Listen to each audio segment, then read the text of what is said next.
தான் முதலமைச்சராக பெரும்பான்மையை நிரூபித்ததும் மு.க.ஸ்டாலின் சட்டையை கிழித்துக் கொண்டு சாலைக்கு சென்றதாக தெரிவித்த எடப்பாடி பழனிசாமி 2026 சட்டமன்ற தேர்தலுக்கு பிறகும் மு.க.ஸ்டாலினுக்கு அதே நிலை ஏற்படும் என்று தெரிவித்துள்ளார். மக்களை காப்போம் தமிழகத்தை மீட்போம் சுற்றுப்பயணத்தில் செங்கல்பட்டு மாவட்டம் செய்யூர் தொகுதிக்குட்பட்ட சால்ட் ரோட்டில் எடப்பாடி பழனிசாமி பரப்புரை மேற்கொண்டார். அப்போது பேசிய அவர் அதிமுக ஆட்சியின் திட்டங்களை பட்டியலிட்டார். அதிமுக ஆட்சியில் கொண்டுவரப்பட்ட மக்கள் நல திட்டங்களை திமுக அரசு நிறுத்திவிட்டதாக குற்றம் சாட்டினார். திமுக 10% தேர்தல் வாக்குறுதிகளை கூட நிறைவேற்றவில்லை என்றும், ஆனால் 98% வாக்குறுதிகள் நிறைவேற்றப்பட்டு விட்டதாக முதலமைச்சரும் அமைச்சர்களும் பச்சை பொய் பேசி வருவதாக எடப்பாடி பழனிசாமி தெரிவித்தார். இன்றைக்கு திராவிட முன்னேற்ற கழக அரசு அமைப்பதற்கு முன்பு 2021 சட்டமன்ற பொதுத் தேர்தலும் போது தேர்தல் அறிக்கை வெளியிட்டாங்க.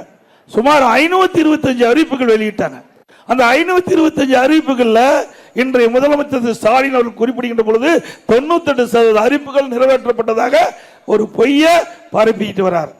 கொடுக்கப்பட்ட வாக்குறுதி அத்தனையும் பொய் தானே, நிறைவேற்றல.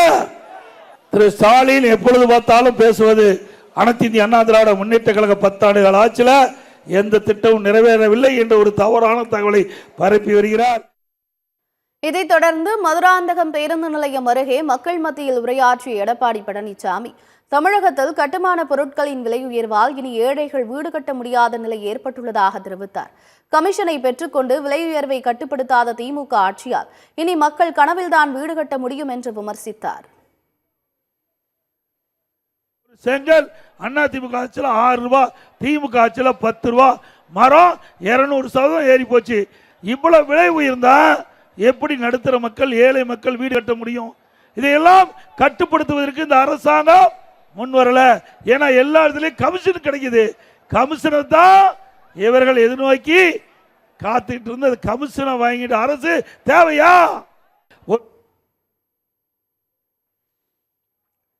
நேற்றைய பரப்புரையின் இறுதியாக செங்கல்பட்டு மாவட்டம் ராட்டினம் கிணறு பகுதியில் உரையாற்றிய எடப்பாடி பழனிசாமி தான் முதலமைச்சராக பெரும்பான்மையை நிரூபிக்கும் போது ஸ்டாலின் பல பிரச்சனைகளை செய்ததாக குற்றம் சாட்டினார். பெரும்பான்மையை நிரூபித்ததும் மு.க.ஸ்டாலின் சட்டையை கிழித்துக் கொண்டு சாலைக்கு சென்றதாக விமர்சித்தார். 2026 சட்டமன்ற தேர்தலில் அதிமுக ஆட்சி அமைத்ததும் ஸ்டாலினுக்கு அதே நிலை ஏற்படும் என்றார். ஸ்டாலின் அவர்களே, நீங்கள் பகல் கனவு கண்டு கொண்டிருக்கிறீர்கள். நிச்சயம் அது நடக்காது.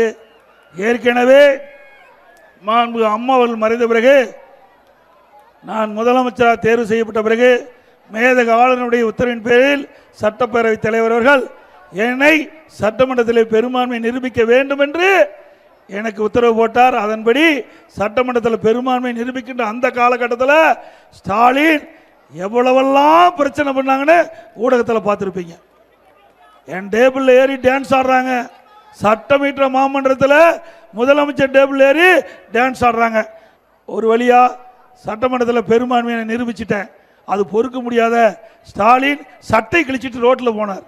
திரு ஸ்டாலின் அவர்களே, 2026 சட்டமன்ற தேர்தலில் அனைத்து இந்திய அண்ணா திராவிட முன்னேற்ற கழக தலைமையில் அமைக்கப்பட்ட கூட்டணி பெரும்பான்மையான இடங்களில் வெற்றி பெறும்.